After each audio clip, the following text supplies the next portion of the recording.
अस्सलाम वालेकुम नाज़रीन, मैं साजिद नज़ीर सा तकरीबन पे अदालत न्यूज़ नाज़रीन। इस वेले अस एक ऐसे कारोबारी मराकज़ में बाहर मौजूद हाँ, इत्थे साढ़े कोल दुकानदार भी मौजूद हैं, उन्होंने गलबात भी करसा। नाज़रीन जी व्यू पॉइंट रोड है, ये काफ़ी अरसे तो काफ़ी टूट फूटने शिकार भी है, तो काफ़ी था लोगों के मसाइल भी है। जिस टाइम ये रोड बनती है तो काफ़ी जो ताजे सन दुकानदार सन काफ़ी खुश सन कि इस हुकूमत ने जी रोड ने जो कम मीरपुर शहर काफ़ी सारी रोडां इस वक्त बनियां पे तो और जी ये रोड है इसने भी सुनवाई हुई है। तो नाज़रीन इत्थे इसने अंदर असं दसने कि इसने अंदर एक पाइप लाइन पई है, बड़ी वड्डी पाइप लाइन पई है जी कि वाटर सप्लाई वाले तरफों पाई गई सी, लोगों की पानी सप्लाई होना पाया है। तो ये तकरीबन 2 हफ्ते पहले जी लाइन है डैमेज हुई सी, तो महकमा जो वाटर सप्लाई वाले आए उन्हें ये लाइन तो अपनी ठीक की है, मगर लाइन ठीक करने के बाद वो खड्डा जोड़ा ना इस तरह खुला छोड़ी है।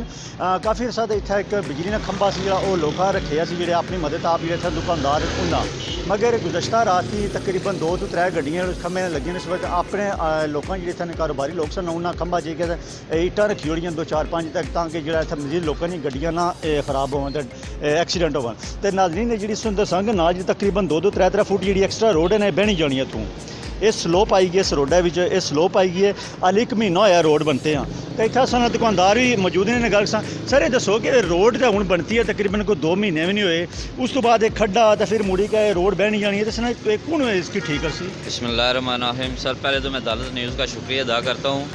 सर ये अभी तकरीबन 1 माह भी नहीं हुआ रोड बने हुए हैं, ठीक है। ये एक्शन को हमने फ़ोन किया था कि आएँ, ये यहाँ से पैप ब्लास्ट हुआ, पानी बहुत ज़्यादा लीक हो रहा है, ठीक है।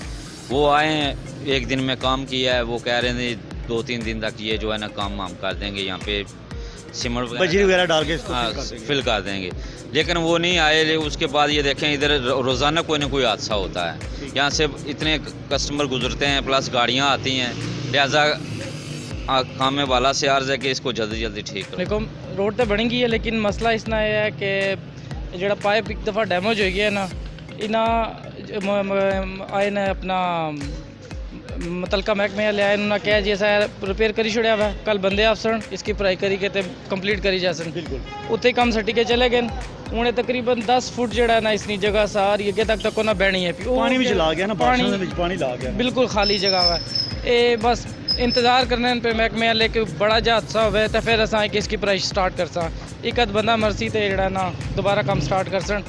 इन्हें की जो ना सोचना चाहिए इस चीज़ ना कि ये चीज़ ख़राब होने लगी है, मजीद बड़े हादसे तो बचने नाल बेहतर है हूँ इसकी पढ़ाई कराई लो ताकि कंप्लीट हो जाए। बिल्कुल नाज़रीन बड़ी अच्छी लोगों की गल है, इस तक सकने हो कि इसने अंदर काफ़ी शगाफ जहा बनी गया है।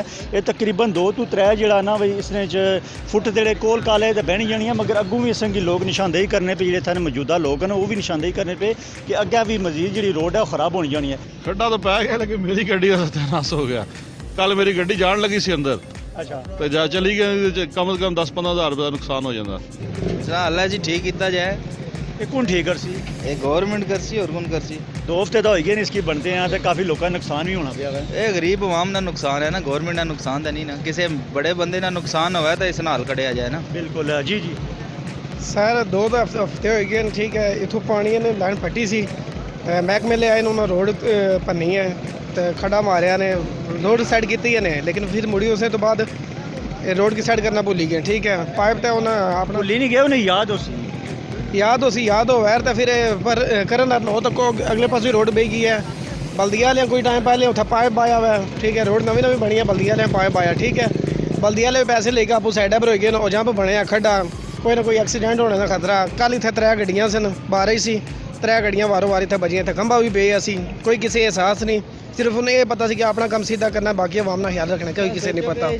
अल्लाह अल्लाह करी क्या रोड बनी है तो मुड़ी रोड बने कोई थोड़ा जहा टाइम होया तो नाल ही ना रोड फिर दोबारा बनी छोड़ी है, क्या मकसद फिर रोड सही कर लेना। सब तो मेन जगह है, एक सवालिया निशान है असा ने लोगों ने पहले तो कम होने ही कौन जिस टाइम हो जाए, तो उस बाद जो महकमे बगाड़ने वास्ते भी उठी छे हूँ एक 2 फुट ना अगर खड्डा सी, अगर इसकी बनाई दिता जाना तो मेरा ख्याल इतना बड़ा नुकसान नहीं सी होना। हूँ काफ़ी सारी गड्डियाँ भी डैमेज होनी ने, लोगों की परेशानी और मजीद रोड खराब होनी जानी है।